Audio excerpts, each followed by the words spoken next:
नमस्कार मंडळी. तर आजची सकाळ खूप सुंदर होती कारण मी आले होते माहेरी आणि सगळीकडे हिरवळ अशी होती. ईशा मात्र सकाळी उठल्यापासून ना या रोडवर छान खेळत होती तिच्या आजोबांबरोबर. आणि तिचं काय झालं होतं की जास्त वेळ मी इकडं माहेरी आली नसल्यामुळं तिला जास्त लोकांची ओळख नव्हती, फक्त ती तिच्या आजोबांसोबतच खेळत होती.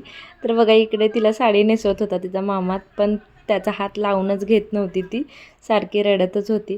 त्यानंतर तिला छान आंघोळ वगैरे घातली तर ती बघा देवबाप्पाच्या पुढे जाऊन हात जोडत होती. शंभूकर म्हटलं की ती बरोबर हात जोडते.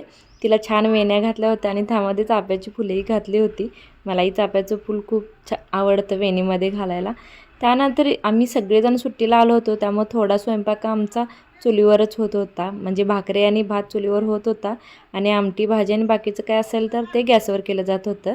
तर आमचा आजचा बेत होता आमरसपुरीचा. तर माझं चालू होतं इथं आंब्यांची सालं काढून आंब्याचा रस काढायला. मी इथं आमरस करत होते. तर मस्त असा एवढ्या सगळ्या आंब्यांचा आमरस केला होता आणि इथे आईने आणि काकीने चपातीसुद्धा केला होता. तर असा होता आमचा दिवस. कसा वाटला नक्की कमेंटमध्ये सांगा. थँक्यू.